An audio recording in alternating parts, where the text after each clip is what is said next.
د هیواد په ځانګړې توګه د هرات ولایت ناوړه امنیتي وضعیت د لویدیځې حوزې د عالمانو د سراسري شورا د مشر شیخ الحدیث الحاج مولانا خدایداد صالح غبرګون راپارولی او دا وضعیت یې غندلی دی. مولانا صالح تېره ورځ د جمعې مبارک لمانځه خطبې په ترڅ کې پر امنیتي چارواکو غږ وکړ چې د وضعیت ښه کېدو لپاره کوټلي ګامونه واخلي او هغه پولیس چې د غلو سره لاس لري له دندو لرې کړي. نور حال په دې هکله زموږ د همکار په راپور کې واورئ. هرات ولایت کې وروستیو ناامنیو سړي تښتونو وسلوالو غلاو او وژنو د لویدیځې حوزې د عالمانو سراسري شورا د مشر غبرګون راپارولی او شته وضعیت یې د نه زغملو بللی دی. شیخ الحدیث مولانا خدایداد صالح تېره ورځ د جمعې مبارکې لمانځه خطبې په ترڅ کې امنیتي وضعیت ته په اشارې وویل چې د ننه په ښار کې په سپینه ورځ خلک پر یوه موټر سایکل باندې مړه او ژوبل کېږي، خو په خبره څوک یې په وړاندې اقدام نه کوي. امروز در شهر ما ناامنی زیاد شده. واسه یک سکیل یک نفر زخمی کردن، 2 نفر را بکشتن در داخل شهر. این حالت بسیار بدی است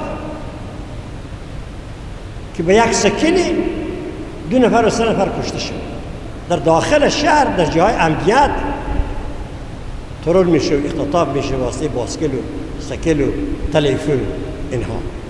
د لویدیځې حوزې د عالمانو شورا مشر زیاته کړه چې یو شمېر امنیتي حوزې د غلو سره لاس دي او که نه اوسي نو هیڅ غل نسي کولی د ننه په ښار کې په غلا لاس پورې کړي. د دین دی وتلي عالم د حکومتي چارواکو په ځانګړي ډول امنیتي مسؤلینو وغوښتل چې د شته وضعیت ښه کېدو لپاره جدي اقدام وکړي.